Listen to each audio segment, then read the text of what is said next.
for the life of a deputy. Well, I say, oh, now, oh, I shot the sheriff, but I swear it wasn't self-defense. Oh, no. Yeah, I said, prepare to experience the strongest drill allowable by law. Secrets will be revealed. Myths dispelled. From the studio gym where excuses never apply, it's Superhuman Radio with your host, Carl Lenore.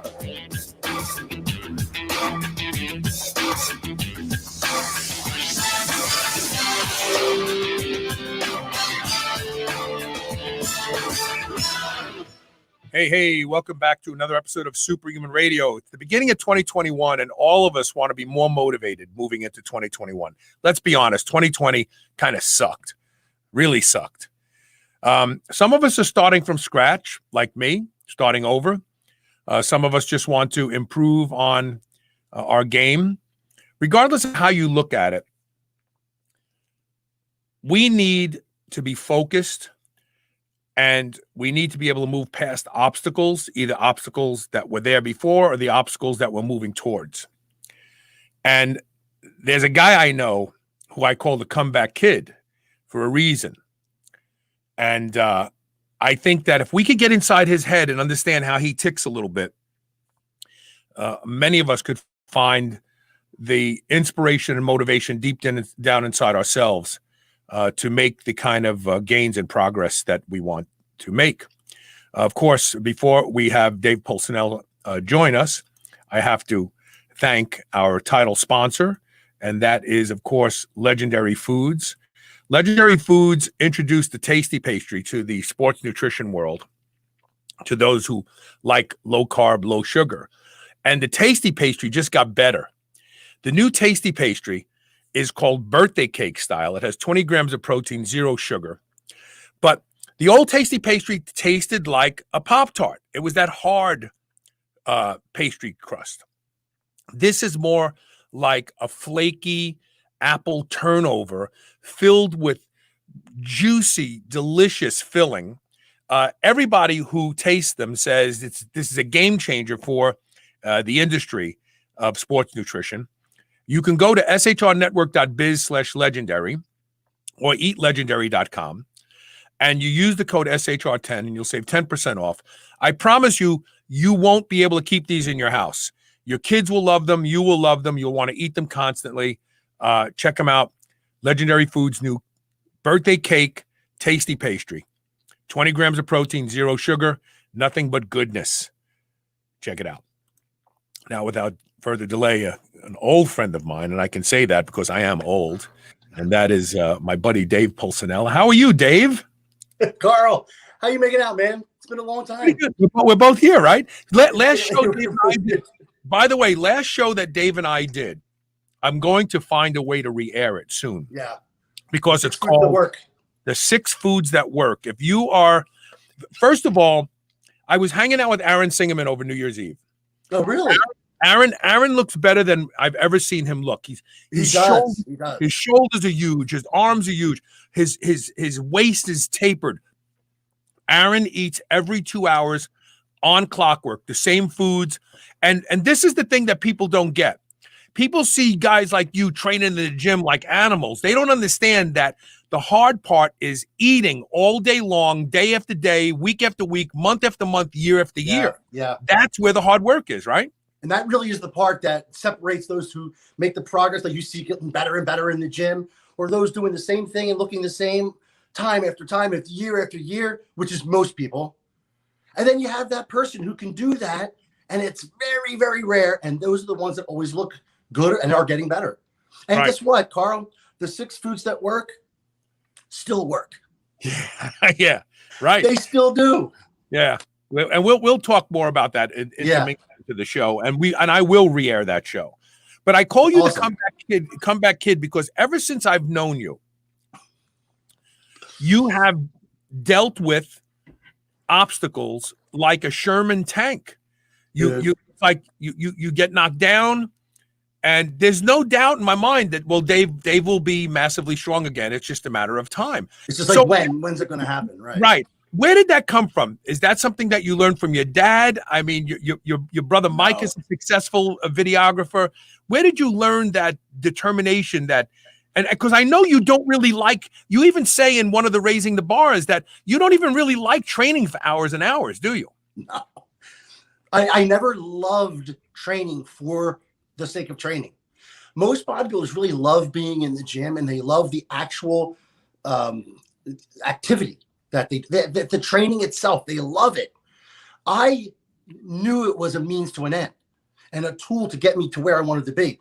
And I don't think I learned this anywhere. I think the key, if there is a key, Carl, is that you have to find in your life the thing that gets you out of bed in the morning, the why behind everything that you do, the thing that burns in you so hot and so brightly that you can't not do it.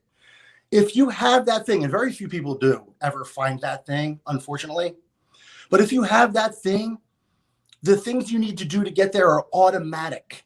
You don't need someone to motivate you. You don't need someone lifting you up and blowing air up your ass to do it. You just do it. So my comebacks are always based on the fact that I can't allow this thing not to be in my life anymore. I love it too much. You know, it's funny. Aaron and I talked about that. That's exact thing. He said a honeybee doesn't have to wake up in the morning and be motivated to go out and do its job. It goes right out of the hive. Yeah, good analogy. So if you don't have that in your life, then maybe job one would be to find that.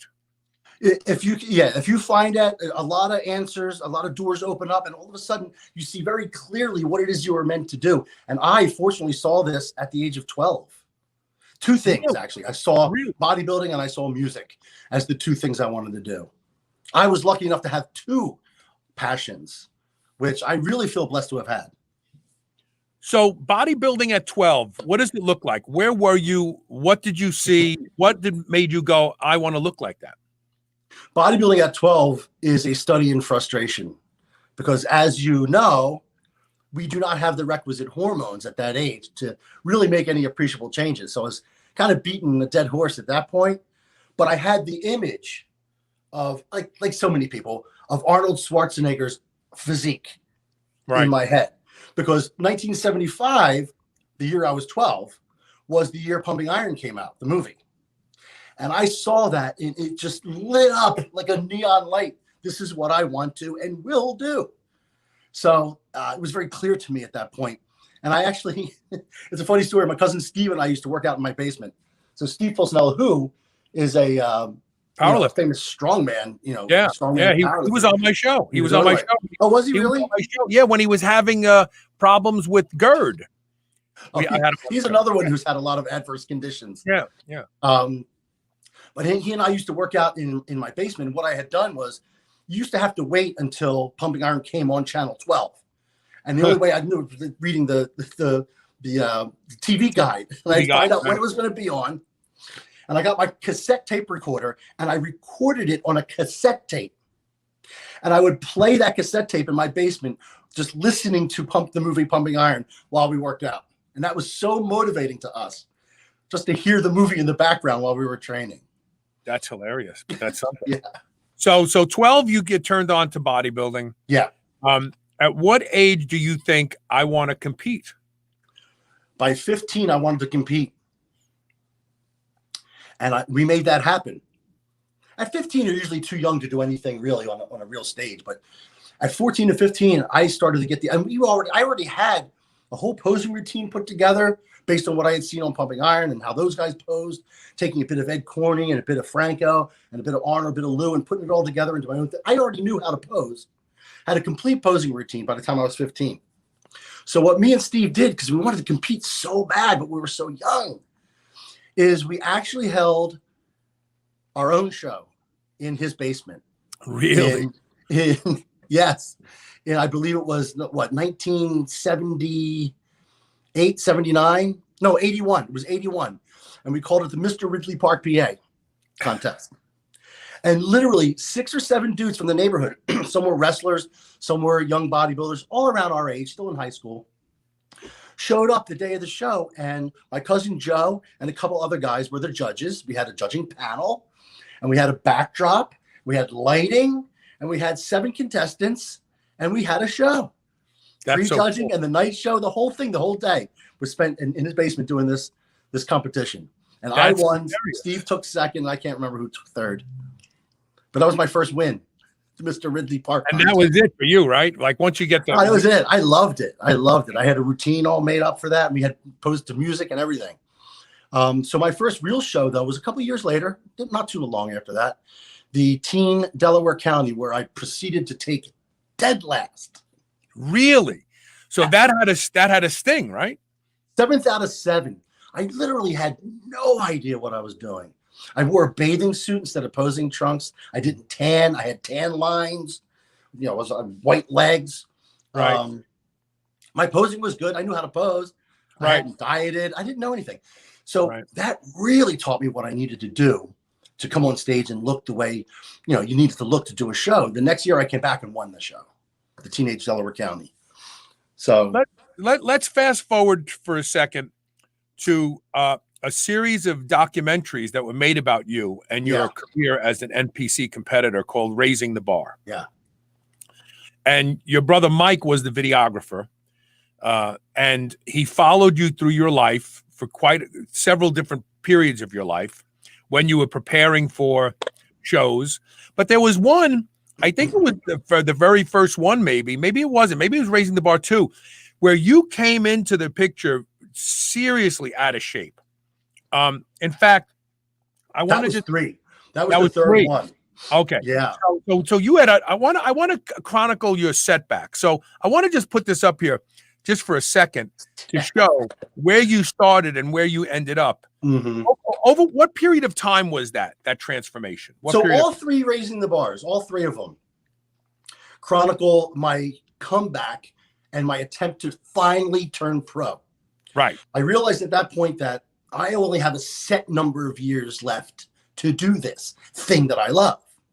I was 39 at the time, so it chronicles me from 39 to 42.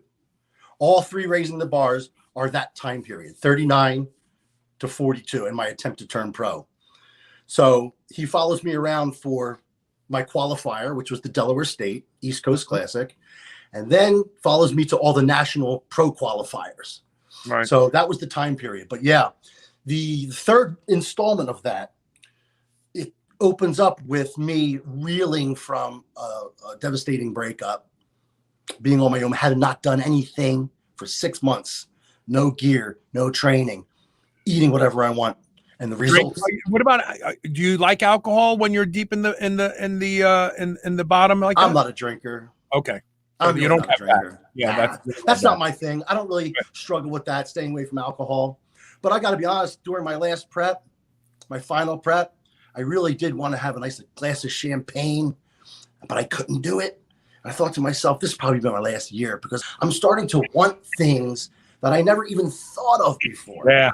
Then, when that starts seeping in, when that stuff starts seeping in, and you don't have a complete, total 100% clarity of purpose, that maybe things are coming to an end, I wanted to go to the beach one summer. You want to do new things. You want to experience new things. Regular things. Yeah, when you're because what people don't understand about bodybuilding, is a football player has an off season, baseball player has an off season. I know where you're at with this. Basketball player has an off season. Mm-hmm. In their off season, they lead normal lives, right? But a bodybuilder's off season is his building season. Yeah. It's not off. There's nothing off about it. You're never off. Bodybuilders are on for 10 years straight. They eat, sleep, and drink bodybuilding. They don't go out. In fact, that's why you don't see basketball players marrying female basketball players, and you don't see football players marrying female football players, but you always see bodybuilders marrying other bodybuilders. Who else is going to get it? It's so friggin' strict. And even then, it doesn't work most of the time. It's just, It's so me. Your family ends up resenting you. Your significant other resents you. People at work resent you. It's just so myopic and self-centered, but it has to be. Yeah, But you know no what? way Let's to think get about to it. this for a second. Look, let's step back for a second and no crap. Anyone who wants to be excellent at what they do, not just good or mediocre, but excellent at what they do, has to do that. They have to put all other things aside and focus only on that. You want to be the CEO of a big corporation. You want to be a star athlete. You want to be a great actor. You want to be a great artist, a musician. You have to spend most of your day doing that thing. There's no balance. The only people who have balance are people who are mediocre at what they do. Right. No, you're absolutely right. And there's people out there going, no, that's not true, but it is true. It is true. You have to eat, sleep, and drink your goal, and that has to be it. And or you can be a half-assed jack of all trades. Yeah, right. You can be a half-assed jack of all trades, or you can be really, really superior at that one thing. But you better immerse yourself in that one thing. Right. No, you're right. So let's talk about the obstacles you faced. Let's start from what was the very first big bump in the road for you? At what period of your life? Where were you? Well, it happened within the filming of Raising the Bar. Luckily enough for my brother, because he got some good content for his movies. Yeah, right. Well, my life He profited in your pain. He really did. He really did. He's like, oh man, the things that unfolded in that movie, like you couldn't have scripted that. Right. Like being sent home in Raising the Bar 1 after I trained a year for the Delaware State. And they told me they wanted me to leave because I couldn't defend my title because I had won the previous year. So I couldn't come back and I found that out at the show. They tried to send me home, and the powers that be ended up letting me compete though. But that kind of thing, you can't script that. No one could have predicted that. Right. So the real setback happened, and people were like, you never had any problems. You just had a very simple life, and you were able to train and focus on your training. But that's not necessarily true. The behind the scenes stuff. I mean, in Raising the Bar, I believe it was 2. My live-in girlfriend at the time, and what happened was really just, it was awful. The night before the 2006 IFBB North American Championships, the night before, we had been having problems, and she was living in an apartment at the time, and I was living at the house. We were separating, just trying to get things back to the way they were. But she was supposed to fly with me to Ohio and do the North Americans, 2006. The night before, we're sitting there having dinner. Bags are packed, ready for the flight the next day. And she just looks at me and she starts bawling her eyes out. I'm like, what's wrong? She goes, I can't go with you to the show. Like, what are you talking about? Because I can't go. It wouldn't be right. I'm like, what do you mean it wouldn't be right? I had no idea what she was talking about. So she ended up leaving in tears, ran out of the house, said, I can't do it. You're on your own, and left. I had no idea why at the time. Found out later that the reason she felt that it wasn't right was because she had started a new relationship in the time that she had been living elsewhere. And I didn't know about it. Right. So she basically had a new boyfriend, couldn't go flying off to Ohio with me. Right. Yeah. And I didn't get it at the time. And I could see she was torn. Like she wanted to be. She was so torn. And, I should have seen it coming because she really didn't like the lifestyle. And as far as she was concerned, there was no end in sight. I was going to continue doing this forever, Right. I knew it would only be a couple more years, but she didn't know that. So anyway, so there I was. Now, I don't do airports. So I can't go on this flight by myself. So I'm there crying. I don't know what I'm going to do. My show's tomorrow, right? This actually happened. Rest in peace, Kenny Weiss. My friend Kenny, I called him in tears. I told him what happened. He literally got in his car. I want you to think about this for a second. Got in his car when he found out what was happening in Florida, drove to Delaware, picked up my sorry crying ass, and then drove from Delaware to Ohio so I could be at my show. My friend Kenny. So you didn't have to get on a plane, and I didn't have to get on a plane. Emotional support too. You were able to tell him how miserable you were and all that sort of stuff. Kenny was my mentor coming up in bodybuilding. If I did learn anything about the work ethic and everything about bodybuilding that I never knew prior, it was through Kenny Weiss. So he was the perfect person to be there for me for that. But for him to drive, essentially, 16 hours from Florida to Delaware, and then another 6 to Ohio, and then back again after the show, that's above and beyond any friend that I've ever even heard of doing something for a friend.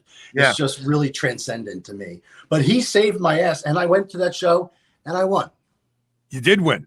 Mm-hmm. So that's got to be sweet, right? It started out sad, but it ended up sweet. You have no idea the strength it took to not think about what just happened or what I'm going to deal with when I go home, and to focus on that show. Right. It takes a crazy man to do that. It really does. Right. I believe you got to be somewhat insane, somewhat out of kilter to be able to push all that out of you, push all of it out, and focus on a bodybuilding contest, and then deal with life afterwards. That's what I did. Now you've had some physical problems too, right before shows, right? One of the raising the bars, you actually what happened? So 6 weeks out of the Masters Nationals, which I'm convinced is the reason I didn't do so well. I took 4th at that one, I believe. 6 weeks out, I was doing walking lunges, and I tore a hamstring, not pulled or strained, but I literally tore the hamstring to the point where it's like a mid-muscle tear. Right. The kind of thing where it turns like black. Yeah. From my ass cheek all the way down to the calf. Right. And then there's no range of motion, and there's edema. 6 weeks out. I mean, that's really just pulling it really tight. But I recovered from that. I wasn't able to do legs for like 3 weeks or so. When I finally was able to do legs again, I had 3 weeks to go. Wasn't that much time. There was still some bruising and some swelling on stage. So that was one of the things. But I'll be honest with you, none of my injuries happened prior to 50 years of age. I can honestly say and happily say that my entire 3-decade career was pretty injury-free. Right. Everything happened literally from my 50th birthday till now. I'm 56 now. Right. So, and I've had 5 major surgeries in the past 3 years. So if anything, the greatest comeback I've ever made is happening now, because I will get my physique back to 100%. I will do that. But you're still massive. I mean, you're still carrying a lot of muscle right now, right? I mean, I've seen pictures of you. You look like you're very muscular still. It's not like as though that's only because I have to keep relearning what to do, man. Like, my training doesn't even resemble what it looked like 20 years ago, 15 years ago, even 10 years ago. I've completely reinvented how to train so that I can still keep some mass. All Smith machine, all 15 to 20 reps, huge amounts of warm up, just totally different, slow rep. You finally are forced to do the 2-second, 4-second thing that they teach you in the textbook. Now you have to train that way. You can't do all this ballistic side raises and shit. Like, you can't do that anymore. Right. So you have to do real slow, controlled movements. And I'll be honest with you, that change is actually not a bad thing. I was just going to say, whether you're old or young, it's a great way to train. If you could convince younger people to do that before they get injured, they grow faster. I mean, I'm in the same boat as you right now. I'm flattering myself by saying I'm in the same boat as you, because I'm not carrying the amount of muscle that you carry. I'm not even carrying the amount of muscle I carried 2 years ago. But it's forced me to train differently. And I've discovered this that training with several pauses in the eccentric. Yeah, I like that. Like I did pull downs yesterday. So I pull down to the chest and I hold it. Right. And I let it go a little bit and I hold it and I let it, and I do 3 pauses on the way back up and then fully time under tension. Well, you know what I notice? Every time you put the brakes on, you're forcing fast twitch muscles to clamp. Yeah. Clamp. That would be the science behind it, sure. And it's amazing. Like I only do 5 reps this way. I use the same weight. I'm still using heavy weight that I used to use for 10 or 12 reps, but ballistically. Right. But I'm controlling the weight so much more. I just do 5 reps, 5 sets, and I leave the gym with a perpetual pump. Really? I've shared this with other people. There's a guy in Louisiana, Dylan Goutreau. He started squatting this way. He said it killed him in the beginning. He says he's gotten so much squatting that way. I can't even imagine that. Yes. He goes down in the hole slow, down in the hole stop, down in the hole stop. Yeah. Is there a name for this type of training or no? I called it. I came up with something. Pause repetition or pause eccentric. Wasn't there were rest pause? Rest pause. Isn't that rest pause? Well, rest pause is when you actually stop. When you go to failure and then you rest, right. and then you like have another rep. And now this is different. This is and the problem with this is you got to use the heavy weight, but you only do 5 reps. Right. 3 to 5 reps is all you do. But anyway, I've had to find new ways to train, and I think to myself, man, I wish I would have trained like this back then. You can't convince a young person who doesn't hurt yet to do things to avoid being hurt because you think you're immortal. You just think it's not going to happen. You know what? All these years I'm lifting and I'm doing all these reps, and I have a person standing on the stack for a leg extension.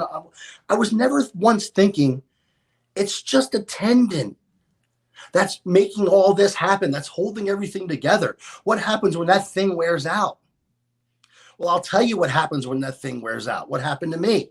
You get up out of a chair one day and your entire quad tendon ruptures completely. And that was the thing I saw on Facebook. That was a couple years ago, a year or so ago. When was that? 2016. Yeah. I was in my office with the client. Hold it. I want to talk about that on the other side of the break. Okay, that's fine. Commercial break. Okay. Also, you have an Instagram page, and I'm asking my audience to please go to Dave's Instagram page and follow him. What's your Instagram? I'm just starting off on Instagram. I'm late to that party, so I could use some followers. It's at Dave Pulcinella. At Dave Pulcinella. Pulcinella. Yep. Not I, as it says. I have some good content on there already. It's just, just getting people to get on there and see it. I know. So there you go. I'm asking you to go follow him. We're going to take a quick commercial break. Stay tuned. We'll be right back with more Superhuman Radio. And we're gonna go out with this video. This is great. Remember those days, Dave? I do. I love it. Look. Look at all that stuff. Look, chicken. See, I don't buy nearly that much now.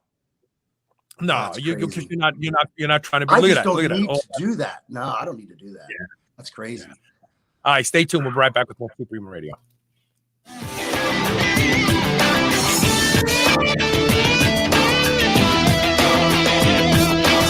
TaylorMade Health is focused on making sure you're able to perform and look your best. They are a leader in game-changing supplements and cosmetic products. Whether you want to increase strength, expedite recovery, facilitate soft tissue repair, or reduce deep wrinkles, TaylorMade Health has you covered. TaylorMade Health is also the home to Dr. Seed's products such as BPC, BPC Plus, and the Chill Pill. All of my listeners can now get 20% off their first order with code TRY20. That's TRY20. This code can even be used on subscription orders. Visit shrnetwork.biz/try20 today and use code TRY20 for 20% off your first order.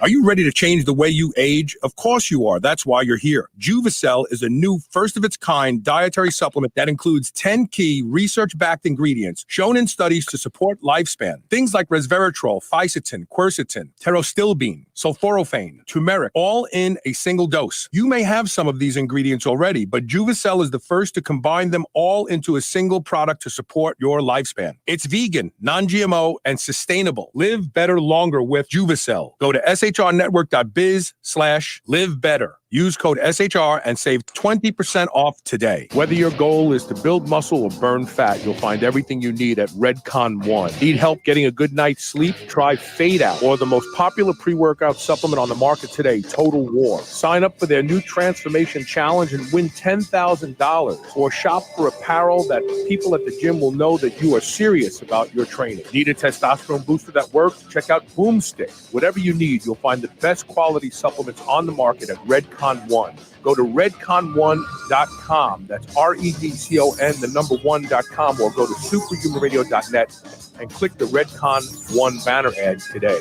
Getting a massage post-workout is a proven strategy to facilitate better recovery. Getting to a massage therapist can be difficult and expensive, especially in these times. The solution is the Meteor, a heated massage ball from Milestorm. Reduce pain and soreness and expedite recovery with the Meteor's research-backed vibration settings and therapeutic heat. It's convenient for travel and works on any body part. Go to shrnetwork.biz/meteor and use code SHR15 for 15% off and free shipping if you buy 2 or more. Start recovering better today. New Mass Pro Synthogen X2 just upped its own legendary game. To distance itself even further from the rest of the pack, Synthogen X2 now has double the key active ingredients. If you've ever wondered what steroid-like recovery feels like, Synthogen X2 delivers. See why others compare it favorably to powerful bodybuilding drugs at synthogen.com. Mass Pro Synthogen. When you train with it, you'll gain with it. You're listening to the Superhuman Channel. Don't hate us because we feel good. Welcome back to Superhuman Radio. We're talking with Dave Pulcinella, the comeback kid. He's been coming back time and time again. You can't keep Dave down. That's all I do is come back. That's it. He's just going to come back. You leave him alone. So I got to put this up because this is something I was actually thinking. Robert Thompson says, would the Brignoli method have prevented those injuries? Doug Brignoli is a great guy. I know who he is. We competed against each other. Yeah. So what do you think? Like, I mean, do you think you could have gotten as massive as you did using this isolation movement approach that Doug Brignoli promotes? I mean, first of all, before I say that, what were you? How big were you at your heaviest and your largest? So on stage or just in general? Both. Off season, on season. So my off season weight, top weight was 260 at 5'8". And on stage, the heaviest I ever was 219. Okay. Yeah. So do you think that you could have put the dense muscle on that you have put on in your career using Doug's method? You know, it's impossible to. That's an experiment that can't be done. Obviously. Right. I feel so strongly about how I trained and how it evolved and how it came from necessity. I'm not sure if I ever could have achieved what I achieved if I didn't do the type of controlled cheating like those row downs I did. Because if you think about what makes a muscle grow, it's time under tension, right? Mm-hmm. It's overload. And on a movement, let's take my row downs, for example. Super cheat pull downs that almost look like a row where you're coming down, your upper body's like on a same plane as the floor. But there's a value to that. Your lower back. There's such a value to it. I was using a 300-pound stack for sets of 20, and nothing but my lats would get sore the next day. It wasn't hitting my lower back. It wasn't hitting anything but the target muscle because of the cheating was a controlled cheating designed to put more tension on the muscle, not less. There's cheating where you're cheating to take the... Yeah, it forces the muscle to handle more weight than it's capable of. More weight over... Yeah, exactly. Yeah. So, I don't know. I adapted movements in that fashion for almost every movement that I did was kind of my own style. I kind of made it my own. And I don't know that I would have grown to the degree that I did. I don't know if I had kept it 2-4 count, real super strict, slow. Like I said, I think Doug, I like training that way now. I like Doug's approach, and I'm building a new gym, and I'm using some of the movements that he espouses to determine what equipment I'm buying. So I like what he talks about, but what he's more focused on is kinesiology, the appropriateness of a movement to totally hit the muscle the way the muscle was designed to move. And there's nothing wrong with that. I mean, you can use heavy weight and use Doug's approach. So I really like it's all about what the muscle perceives, though. It doesn't matter how high the number is on the dumbbell. It's how much resistance does the muscle perceive, right? But I would ask Doug this. I would say, Doug, would he have achieved the level of mass that he did had he trained the way he does now then? Sure, he trains like that now. I didn't know he didn't. I always thought he trained this way. I didn't know. Has he always? I don't know. Well, I'm going to have him back on the show. I love the guy. I think he's great. I was under the impression that that's lately he trains like that because he's older now. So here, let's get this out of the way too. Do you recommend cardio, prowlers, swimming, stair steppers, anything like that? Do I recommend cardio or those specific types of cardio? Yeah, no. Let's hit each of those. You're a fan of cardio. In fact, hold on a second. I think I have a video. I'm a fan of one type of cardio, though. I don't like any other cardio other than the stationary bike. I got to be honest with you. That's all I've ever done. It works for me. I like it. I hate the Stairmaster. I hate the elliptical machine. I hate the treadmill. The Prowler I've never done. How about just walking? Are you a walking? Do you like to walk? See, walking to me isn't exercise. Walking is how a human being gets from point A to point B. Walking is something that we just do. It's just moving.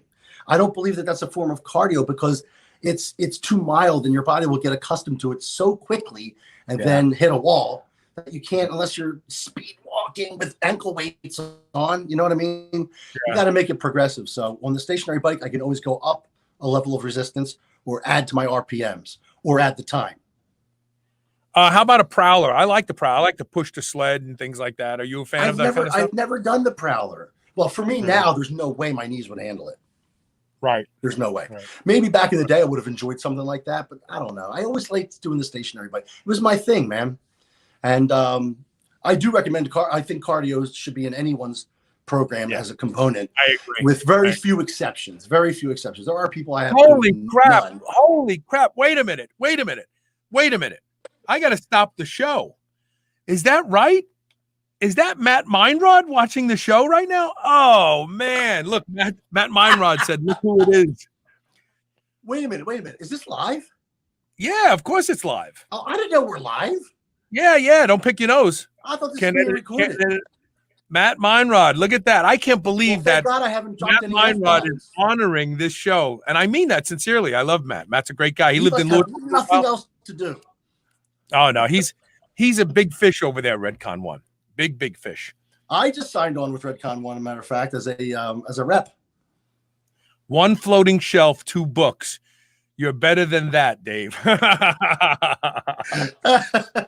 great. I love Matt. I was going to put the book. I was going to put my book up on that shelf to see if anyone noticed the book.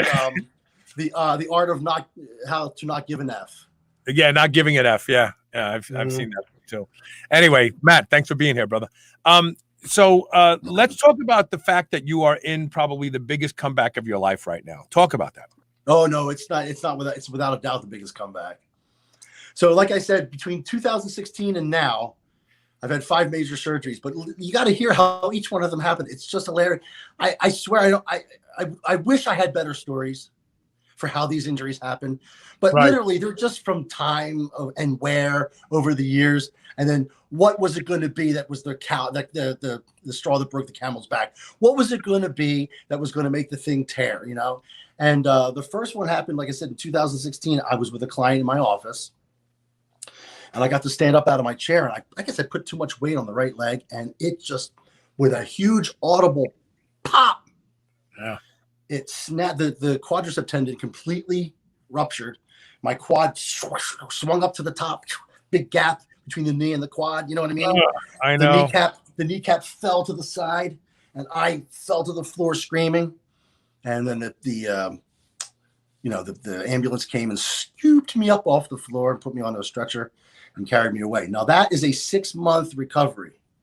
So I had that major surgery done, 6-month recovery for that. So no legs for 6 months. The 6th month after that, like literally the 6 months, I had just done my first leg workout back that Saturday.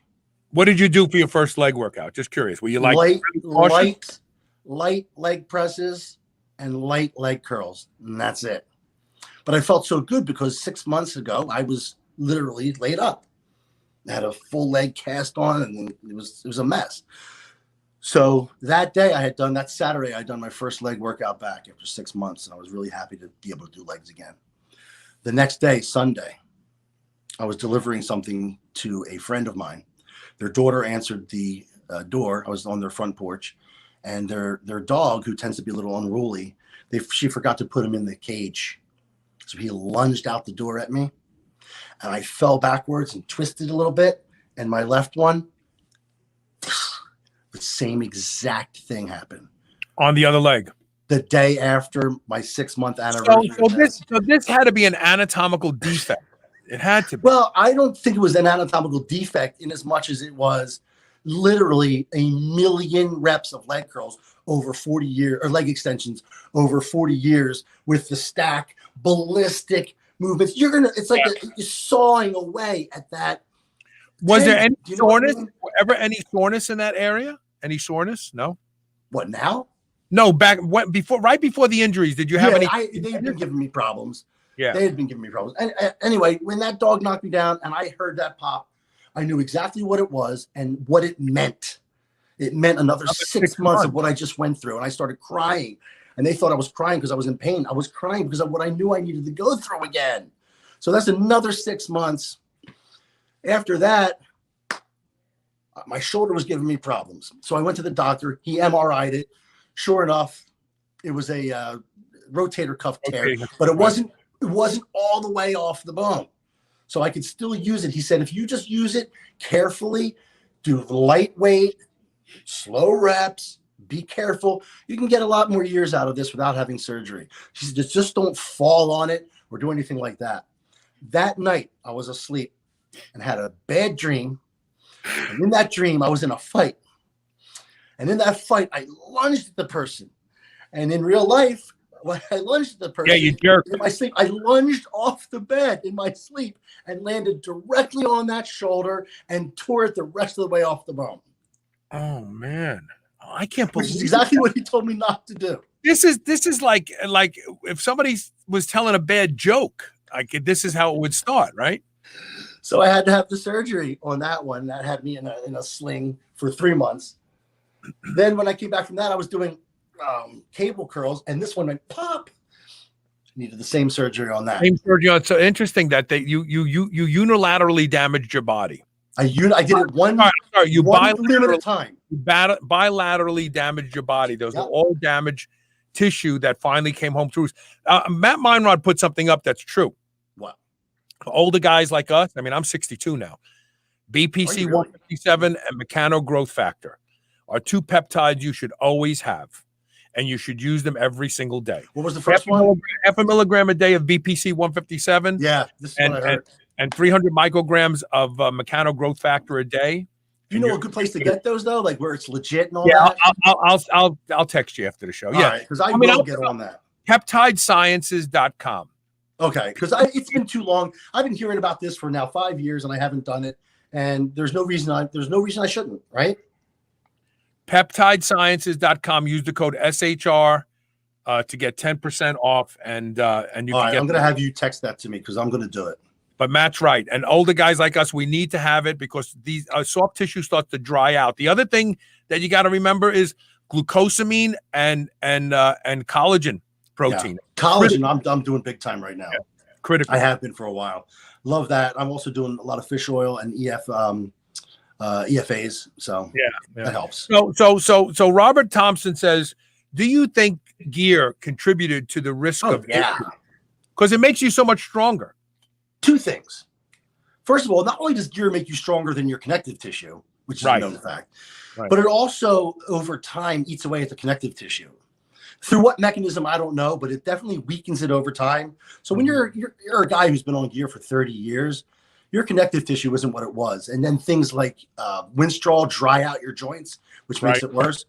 And then the other thing, there was two things I wanted to talk about.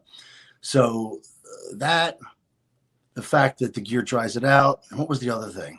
The weakening of the soft tissue in itself, but also the muscle. The second one just slipped my head. I'm sorry. Well, myostatin. I know. I'm sorry. Real quick. Good. The second thing I really think contributed to all my connective tissue problems was the 6 foods that work. Believe it or not, only because I ate like that for so many years, for so long during the year, and there's no fats in that diet. Well, there's no collagen. There's no collagen in that diet. There's no collagen, and there's no exactly. So had I supplemented, this is the one thing that I wish I had done different. Had I done the 6 foods that work, which is great to do, but had I supplemented with collagen and EFAs, I think I would have been much better off. Yeah, no, I agree with you. You actually experienced a nutrient type deficiency. You got it. Now, it took 30 years, but yeah. Right. I wrote a blog post. Nutrient deficiency. I wrote a blog post. Why it's better for you to eat tough meat than it is, Oh, really? well, for years I would eat steak, and I would buy minute steaks. You remember, you're Italian like me. We remember they used to make the steak up pizzaiolo sandwiches, right? They used that steak, Yeah. the cheap steak. They ran it through the tenderizer, so it had all those Yeah. holes. Okay, so that's how you make a cheap steak taste good, by tenderizing it. What people don't understand is that's the best steak to eat, and that's because the reason it's tough is it has more collagen in it. Oh, see, in my mind, I was always thinking, okay, if it's tougher, your body's going to have a harder time breaking it down. Yeah, So you'll end up with a lot of undigested raw meat. No. Undigested meat in your colon and stuff. Yeah, like that. no. That's a fallacy. If you have undigested meat in your colon, you'll see it in the toilet bowl. You go, oh my God, look, there's that hamburger I ate. It still looks the same. That's all BS. But the reality is the tough meat is better to eat because it has more collagen in it. So you're getting your collagen. Bingo. That's it. Do you like bone broth, things of that nature? Yeah, I'm not a big fan of bone broth. No, I stick with the animal protein. I eat vegetables. I eat white rice. I'm just got back on a meal plan. I prep my foods. Wait, you eat animal protein? Don't you know that this is 2020 and the only thing that works is vegetable protein? Yeah, I know. Come on, Carl. I prep my meals Plant-based. just like a geek. I prep my meals, chicken and broccoli today. Just That's like a jacked geek. Yeah. But yeah, I eat. They still look good. You still look good. Let's see. Bill Bergman has a question. He says, I often see pros training their back muscles bilaterally over laterally exercise. Is there a reason? I think he means unilaterally. So you mean I think he's asking, he sees them training one arm versus two arm? Right. Yeah. What do you think about that? I don't like it, and I'll tell you why. One big reason I don't like unilateral training is because to truly do it effectively, you got to do the one arm, right? And then you got to take a break. Got to rest. Like it's a set. Right. And then you got to come back. It's going to take you twice as long to do it and twice as long to get back to the original limb. I don't like that. I like doing both at the same time, exhausting it, letting it rest, and then come back to it. So focus. If you have a non-dominant arm, focus on that arm doing the initial pulling. You could do that if that's what you're worried about. Exactly. I just don't like, and then I don't like doing that first set, having the other set hanging over my head that I have to do. And if you don't take that rest, you'll run out of wind before you run out of muscle. Yeah. Whenever I used to do things unilaterally, if I started with my left hand for the first set, I start with my right hand for the second set, so that you have equal exhaustion. But then it's so long before you get back to the left arm. Only thing I do unilaterally is bent over dumbbell rows. Well, you have to, really. I don't do anything unilaterally. I don't like it. I like bilateral movements only, and that's just the way I've always trained. I've tried them, and I've always come back to what I like. Yeah. Okay, so I want to take a break, but before we go into the break, I want to give a different angle, a different side of you. And we have Natalie Kapitsky, my director of communications, was impressed with your piano stylings. And this is you actually playing an original piece that you wrote, right? Let's see what it is. Yeah, I write some stuff.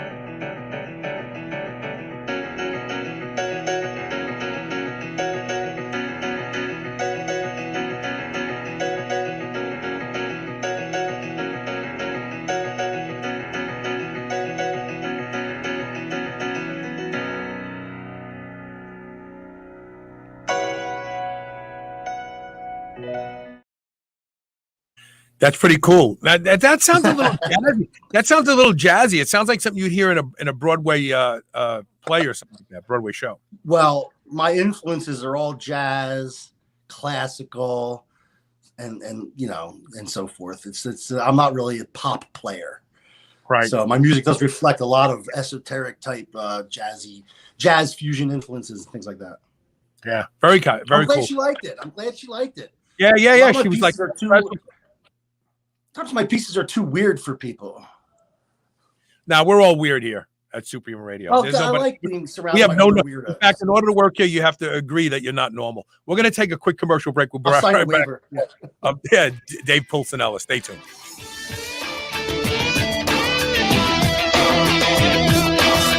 Do you remember those delicious toaster pastries you had when you were a kid? You know, the rectangular sugar-filled snacks? Well, guess what? Legendary Foods has just made low-carb toaster pastry. This is the first of its kind, and honestly, these things are amazing. They have 3 to 4 net carb, less than 1 gram of sugar, and 9 grams of protein. You can eat them right out of the wrapper or lightly toast them. The only question is, which flavor? Strawberry or brown sugar cinnamon? They're available at eatlegendary.com and Amazon. New Mass Pro Synthogen X2 just upped its own legendary game. To distance itself even further from the rest of the pack, Synthogen X2 now has double the key active ingredients. If you've ever wondered what steroid-like recovery feels like, Synthogen X2 delivers. See why others compare it favorably to powerful bodybuilding drugs at synthogen.com. Mass Pro Synthogen. When you train with it, you'll gain with it. Hippocrates, the father of modern medicine, said that all disease begins in your gut. That's why it's so important to protect yourself with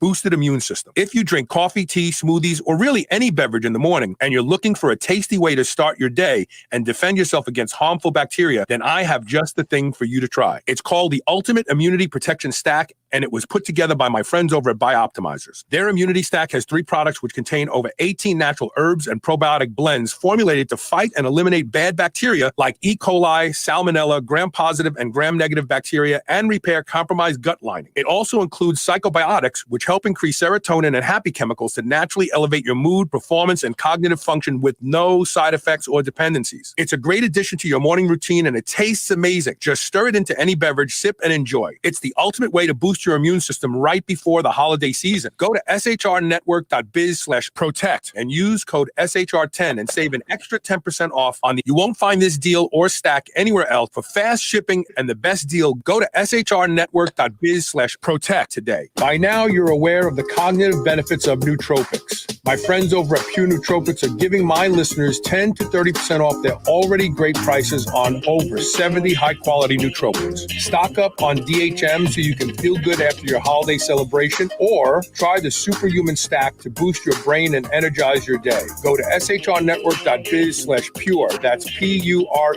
and start saving today. Are you ready to change the way you age? Of course you are. That's why you're here. Juvicell is a new first-of-its-kind dietary supplement that includes 10 key research-backed ingredients shown in studies to support lifespan. Things like resveratrol, fisetin, quercetin, pterostilbene, sulforaphane, turmeric, all in a single dose. You may have some of these ingredients already, but Juvicell is the first to combine them all into a single product to support your lifespan. It's vegan, non-GMO, and sustainable. Live better longer with Juvicell. Go to shrnetwork.biz/live better. Use code SHR and save 20% off today. This is the Superhuman Channel, where we use oxygen for the power of good.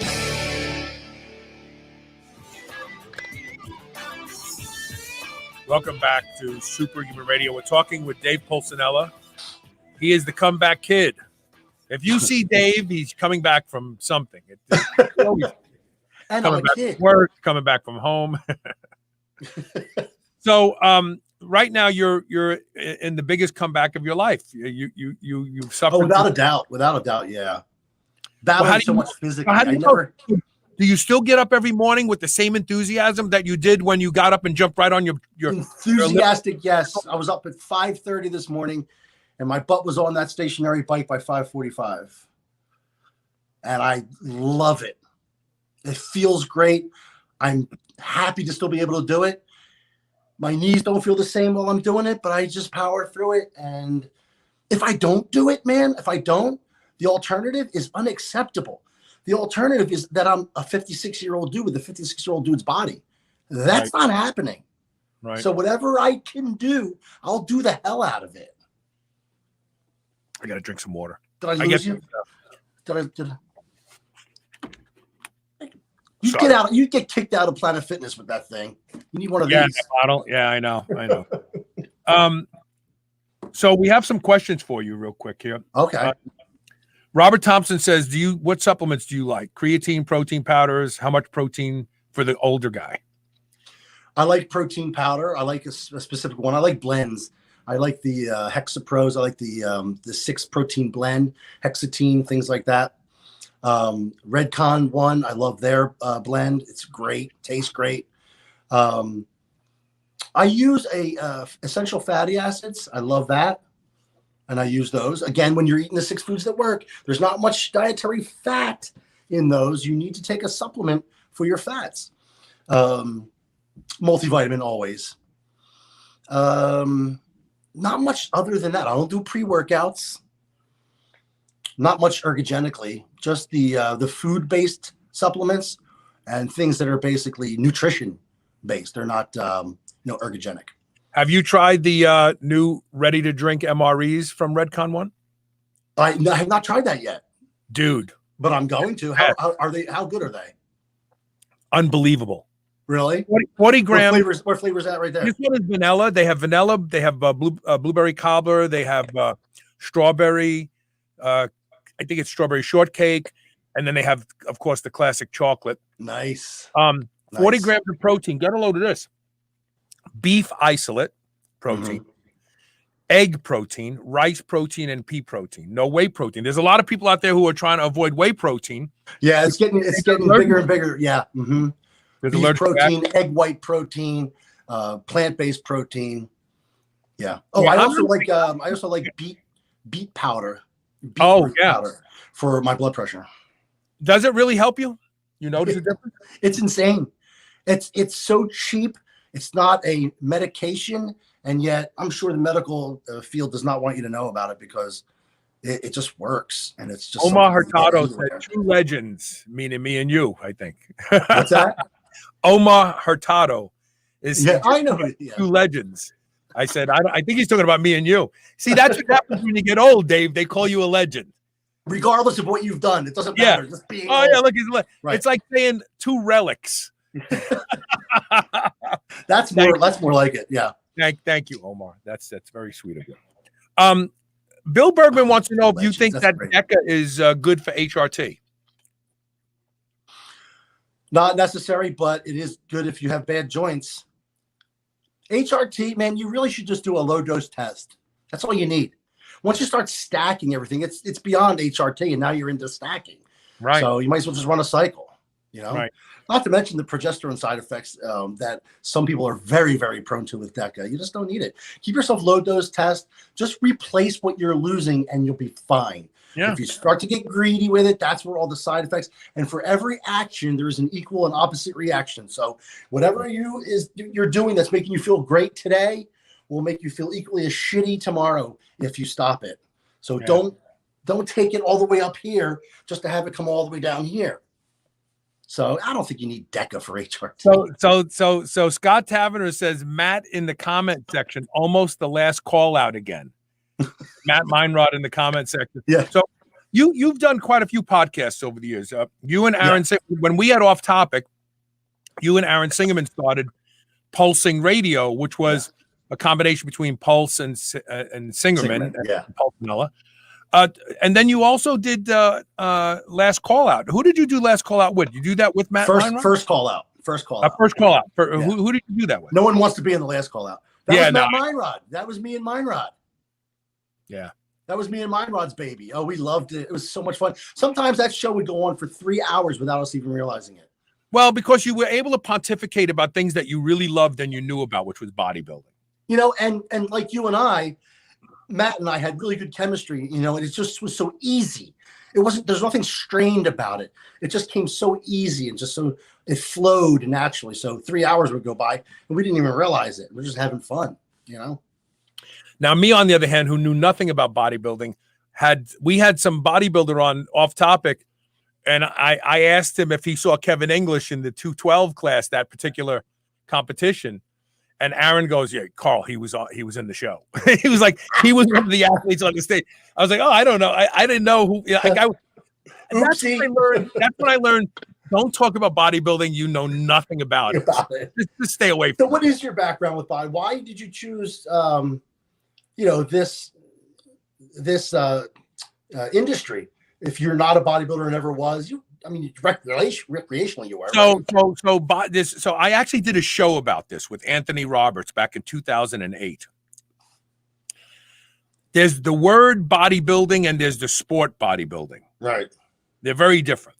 Yeah. So for me, I am probably the first, and maybe to today, I don't know, maybe there's more, but guys to do a podcast about anti-aging, where bodybuilding was a cornerstone of anti-aging. Right. So I looked at it from the physical culture standpoint, like Armin Tanny and Jack LaLanne and Steve Reeves and all these guys who believe that if you wanted optimal health, let's not forget, Eugene Sandow was named the health minister of England at a point in time when he was popular. I didn't know that. Yeah, and the medical community was pissed off about it. They're like, how could you? Well, he knew more about health. He was healthy. He knew how to stay healthy. They didn't know it. And so I look at bodybuilding for the express purpose of keeping me young and youthful and vital. And that happens to come along with a certain look. You know what I mean? The look is a byproduct of that. Yeah. So bodybuilding as a sport is different. Right. And that's where the aberration starts. There's bodybuilding, the hobby, there's bodybuilding, the sport. And then there's bodybuilding as a lifestyle just to stay healthy. Right. And that's but they all do have the side effect of making you look better. Yes. And also feel better if you're doing it right, obviously, like we're discussing right now. So you're making a comeback. What is your goal? I have a goal. I want to be able to be strong like I was a couple years ago. That's all I'm looking for. I've had a couple surgeries. Those were my problems. Okay. Right. So I have a solid goal in my mind that doesn't really have anything to do with the way I look as much as the way I feel. Okay. What is your goal? Mine has all to do with the way I look. Yeah. Oh no, it's okay. Obviously, I want to feel good too. No, that's okay. My health is it's definitely more of a priority now than it ever has been, because when you feel it taken away from you, when you get that first little droplet of an inkling of mortality. Yep.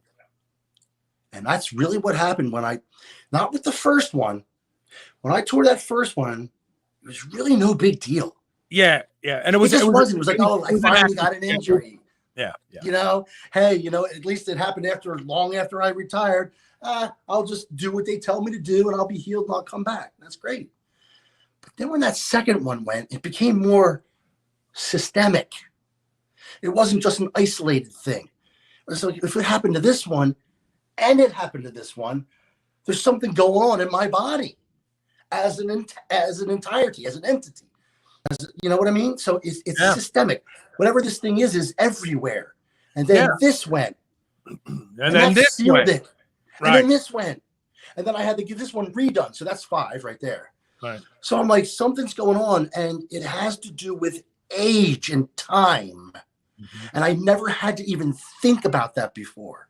Right. Ever had to think about age or time or wear and tear. I never dealt with it. So the moment I dealt with it to that degree, it changed everything, Carl. It changed the way I thought about the world and life and mortality and how much time I have here and what I can do and how I'm on borrowed time and how I'm not going to be able to do this forever. And at one time, I thought I could. Right. I was going to be built forever. I thought the same thing. I thought because I did this show, I was going to be the guy that didn't have aging affect me. Time always wins. Yeah.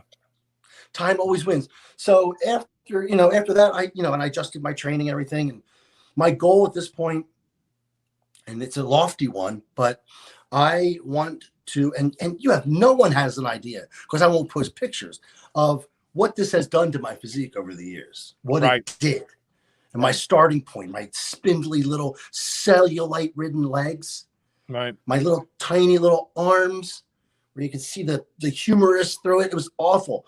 No one knew what I looked like because I refused to show the world that. I showed some pictures, but my goal was to go from there, which is, by the way, way worse than that kitchen picture. Right. I know. It was. Muscle and you were functioning. Right. Exactly. That was just from me not doing anything for a while. Right. This is from me being broken.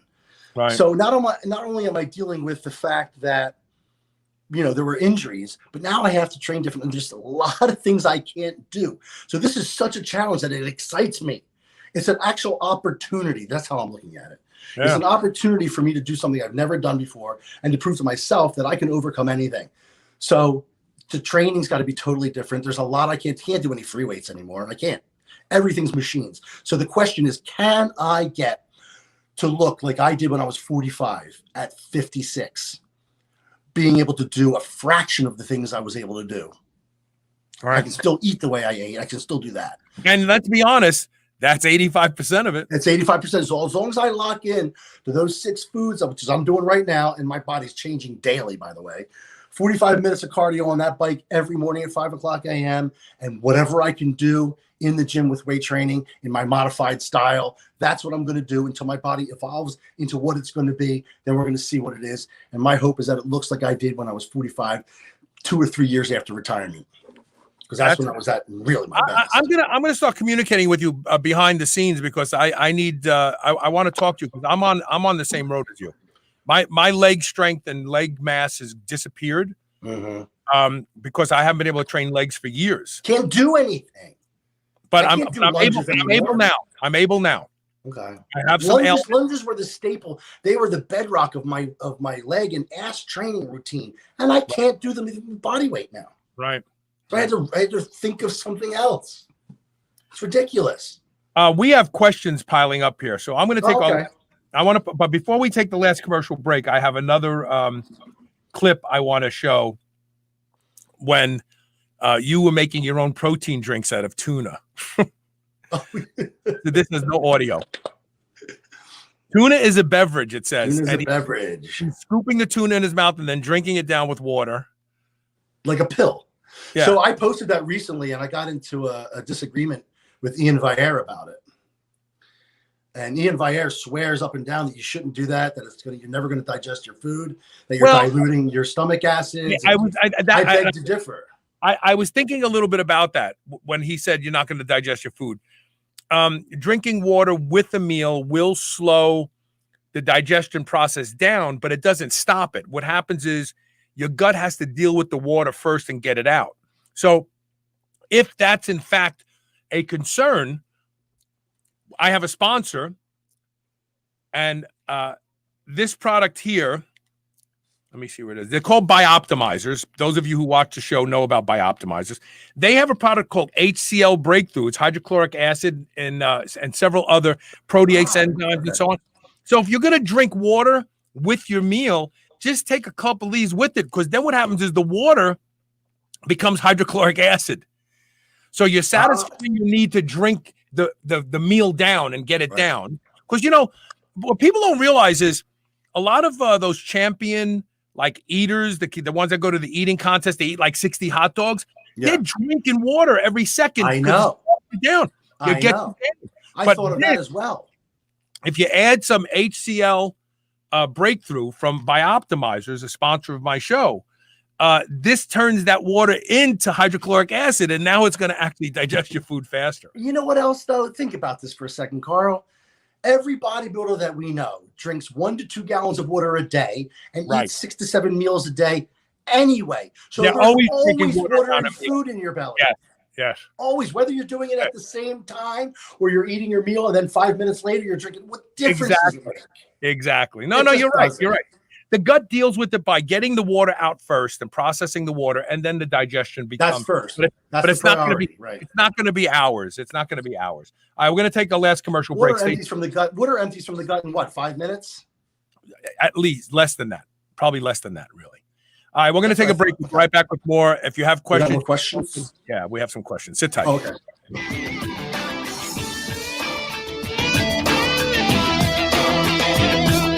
Whether your goal is to build muscle or burn fat, you'll find everything you need at Redcon One. Need help getting a good night's sleep? Try Fade Out, or the most popular pre-workout supplement on the market today, Total War. Sign up for their new Transformation Challenge and win $10,000, or shop for apparel that people at the gym will know that you are serious about your training. Need a testosterone booster that works? Check out Boomstick. Whatever you need, you'll find the best quality supplements on the market at Redcon One. Go to redcon1.com. That's REDCON, the number 1.com, or go to superhumanradio.net and click the Redcon One banner ad today. Getting a massage post-workout is a proven strategy to facilitate better recovery. Getting to a massage therapist can be difficult and expensive, especially in these times. The solution is the Meteor, a heated massage ball from Milestorm. Reduce pain and soreness and expedite recovery with the Meteor's research-backed vibration settings and therapeutic heat. It's convenient for travel and works on any body part. Go to shrnetwork.biz/Meteor and use code SHR15 for 15% off and free shipping if you buy 2 or more. Start recovering better today. By now, you're aware of the cognitive benefits of nootropics. My friends over at Pure Nootropics are giving my listeners 10 to 30% off their already great prices on over 70 high-quality nootropics. Stock up on DHM so you can feel good after your holiday celebration, or try the Superhuman Stack to boost your brain and energize your day. Go to shrnetwork.biz/pure, that's PURE, and start saving today. Hippocrates, the father of modern medicine, said that all disease begins in your gut. That's why it's so important to protect yourself with boosted immune system. If you drink coffee, tea, smoothies, or really any beverage in the morning, and you're looking for a tasty way to start your day and defend yourself against harmful bacteria, then I have just the thing for you to try. It's called the Ultimate Immunity Protection Stack, and it was put together by my friends over at Bioptimizers. Their immunity stack has 3 products which contain over 18 natural herbs and probiotic blends formulated to fight and eliminate bad bacteria like E. coli, salmonella, gram-positive and gram-negative bacteria, and repair compromised gut lining. It also includes psychobiotics, which help increase serotonin and happy chemicals to naturally elevate your mood, performance, and cognitive function with no side effects or dependencies. It's a great addition to your morning routine, and it tastes amazing. Just stir it into any beverage, sip, and enjoy. It's the ultimate way to boost your immune system right before the holiday season. Go to shrnetwork.biz/protect and use code SHR10 and save an extra 10% off on the. You won't find this deal or stack anywhere else. For fast shipping and the best deal, go to shrnetwork.biz/protect today. TaylorMade Health is focused on making sure you're able to perform and look your best. They are a leader in game-changing supplements and cosmetic products. Whether you want to increase strength, expedite recovery, facilitate soft tissue repair, or reduce deep wrinkles, TaylorMade Health has you covered. TaylorMade Health is also the home to Dr. Seed's products such as BPC, BPC Plus, and the Chill Pill. All of my listeners can now get 20% off their first order with code TRY20. That's TRY20. This code can even be used on subscription orders. Visit shrnetwork.biz/try20 today and use code TRY20 for 20% off your first order. This is the Superhuman Channel, where brawn and brains finally meet.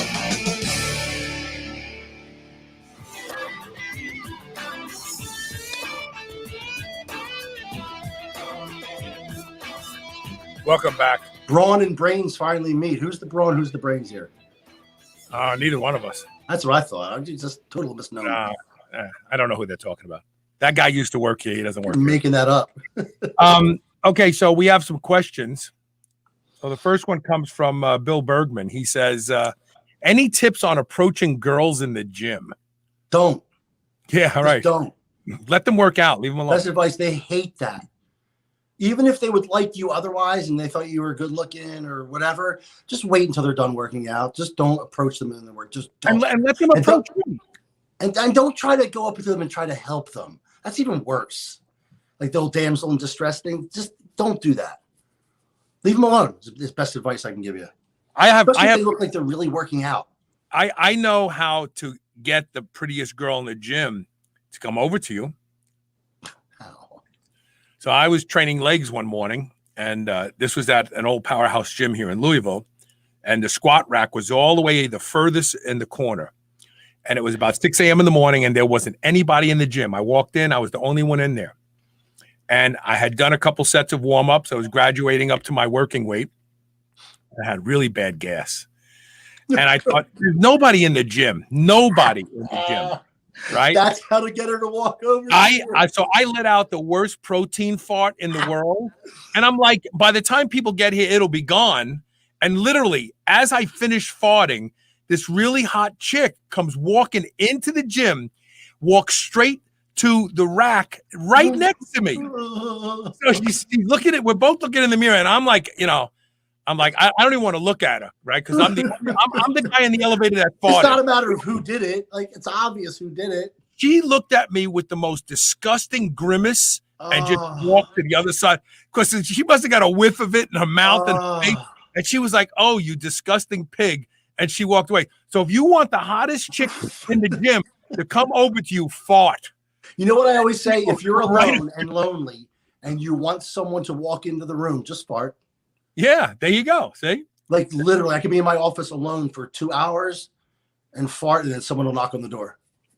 Yeah, leave the girls alone. If they want to, if there's a girl that wants to know you, tell them, just give them time. They'll come over to you. You know what? Eye contact says everything. If they're looking at you and staring at you, that might be an invitation to come over. Otherwise, leave them alone. Okay, what about this? There used to be a girl that used to come to my gym. She was married. I've seen her husband. I don't think things were good at home. And she used to come to my gym, and she used to wear the shortest booty shorts in the world and do bent over deadlifts, stiff leg deadlifts.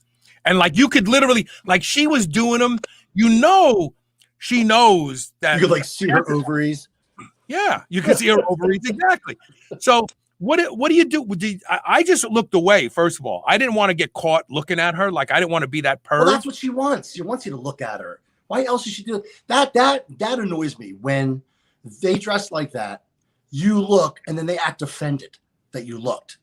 Well, why are you nude in the gym if you don't want us to look? Nude. Yeah. I mean, seriously. But there are some girls, I will say this, there are some girls who go to the gym to meet guys, and you will know who they are by the way they're dressed, the makeup, the hair.